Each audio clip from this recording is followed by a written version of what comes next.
संबोधन मूर्ति बनाना अपने घर में फोटो जरूर लगाएं, ताकि लोग जाने कि बाबू सिद्धिदास सिंह चौरसिया कौन है। आज हमारे बच्चे विद्यालय जा रहे हैं, हम मंदिर जा रहे हैं, क्योंकि हम लोग अस्कुट वर्ग में थे और उन्होंने इस कानून को बदला था। आज आप देख लीजिए कौन सा कोर्ट लगता है न्यायालय में, कौन सा कोर्ट लगता है? जनता दरबार। आज किनका दिन है आप देख लीजिए, क्योंकि जिनको जस्टिस वहां से नहीं मिलता है, वो न्यायालय का खर्च नहीं कर सकते हैं, तो उन्हें जनता दरबार के माध्यम से मिलता है। तो आज हम पूछ रहे हैं, आपसे जानने आए हैं कि क्या राजनीति की हमें जरूरत है कि नहीं है। हम ये जानने आए हैं, अपने जिला ग्राम वासियों से पूछने आए हैं, जिला वासियों से, कि क्या राजनीति की हमें जरूरत है या नहीं है, और है तो क्यों जरूरत है।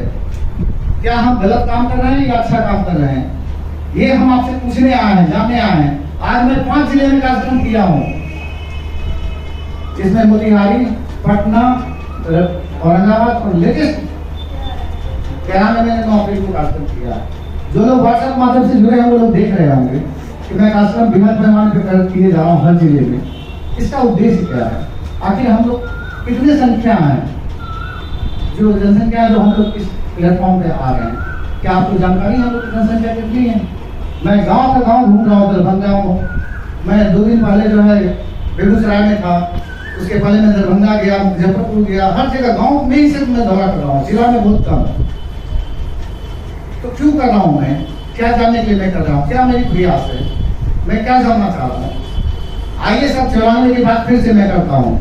94 में गांधी मैदान में सम्मेलन हुआ सर, कितने लोग गए थे जाकर बताएं हमें जी, बताइए कितने लोग गए थे? 2 लाख की संख्या थी लगभग, बिल्कुल। एक बार 14 ताले हो जाए 2 लाख की ऊपर जी। तो मेरा कहना है सर कि 94 के बाद आज 28 साल 29 साल बीत गए, दोहरा के गांधी मैदान में क्यों नहीं कार्यक्रम हुआ? मैं आपसे ये पूछने आया हूँ, मैं अनुनय विनय करने आया हूँ कि आप हमें जवाब दें, दोहरा के कार्यक्रम क्यों नहीं हुआ? अगर है कि नहीं पास जवाब तो हाथ उठाएं, अगर नहीं जवाब है तो मैं जवाब दूंगा। चलिए बहुत बढ़िया, ये जवाब दें, बोल दीजिए। आइए सर, बहुत अच्छा लगे क्योंकि ये भाई लैंग्वेज डायलॉग है। अध्यक्ष जी का कहना साहब, हम लोग जो पटना में पूरे बिहार का लोग जुटे थे, उनका फायदा गंगा बाबू लिए, लेकिन हमको कुछ दिए नहीं। 2 बार उनके डेरा पर गए, भेंट करने तक बैठ के चले आए, लेकिन नहीं दिए। हमसे मिले लिए, लेकिन हमको रिटर्न कुछ नहीं दिए। अगर गंगा बाबू अगर चाहते तो उनको ऐसे उनको बीजेपी नहीं रखा, वो प्रोग्राम था लालू यादव का, इसलिए दिया कि इसको तोड़ के हम अपने मिला लेंगे, चौरसिया हमको मिल जाएगा। मात्र 1500-1200 वोट के लिए हार गए थे। हमारे खगड़िया के वो नाम भुला रहे हो, चुनाव लड़े थे, उनको बोलने के लिए गए थे गंगाबाई मेरा प्रचार नहीं कीजिए, तो वहाँ प्रचार करने नहीं जाइए, लेकिन लोग बीजेपी प्रचार करने चले गए। मात्र 1200 वोट से लोकसभा चुनाव हारे हैं। उसी दिन से हम लोग कुछ गए हैं और कोई बात नहीं जी। धन्यवाद, आपने सही बातों को रखा।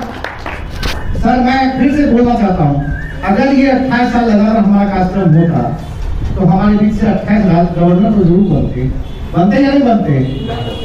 अगर 28 गवर्नर नहीं बनते, 28 नेता तो हमारा जरूर बनता। अब मैं दूसरा सवाल आपसे पूछने जा रहा हूँ कि सर 94 में मेरी जनसंख्या इतनी थी कि मैं 2-2.5 लाख गांधी मैदान भरा था। सर सुना जाए सर 2-2.5 लाख लोगों ने गांधी मैदान को भरा था। उसके बाद दोहरा के क्यों नहीं कार्यक्रम बंद कमरे में क्यों होने लगा? उसका जवाब उन्होंने दिया, क्योंकि हमारे समाज के लोग ठगे से महसूस होने लगे। बात जाने दीजिए, क्योंकि गंगा बाबू का व्यक्तित्व के बारे में हम भी जानते हैं, हम भी पढ़े हैं, हम भी देखे हैं। उन्होंने जो काम किया है जनसंघ के लिए के जमाने में वो जुड़े थे भारतीय जनता पार्टी से, और उस समय से वो काम कर रहे थे और कंटिन्यू अटल जी, आडवाणी जी, सभी लोग का आना जाना उनके घर पे होता था। उनका एक संबंध था, वैचारिक व्यवहारिक सारा संबंध था उनका। लेकिन हुआ क्या 94 के कार्यक्रम में मुख्य अतिथि किनको बुला दिया गया? तो मुख्यमंत्री को। मुख्यमंत्री जी जान रहे थे कि ये जनसंघ से जुड़े हैं, ये हमारे साथ आएंगे कि नहीं आएंगे पता नहीं, लेकिन एक घोषणा किए थे मुख्यमंत्री मंच पर कि आप लोगों ने सब दिन हमारा मुंह लाल किया है, अब मेरी बारी है आपको सम्मान दो। और उस सम्मान के बाद उन्होंने घोषणा किया था कि जंक्शन के सामने जो पुराना जेल है उसको तोड़ करके आधा पान बेचेंगे और आधा वाला लोग को दूध बेच देंगे, पर जोधा खाली हो जाए उनके लिए घोषणा किया। लेकिन हमारे समाज के लोग उसके बाद गए, कुछ नहीं गए, नहीं गए, बुद्धा पार्क बन गया।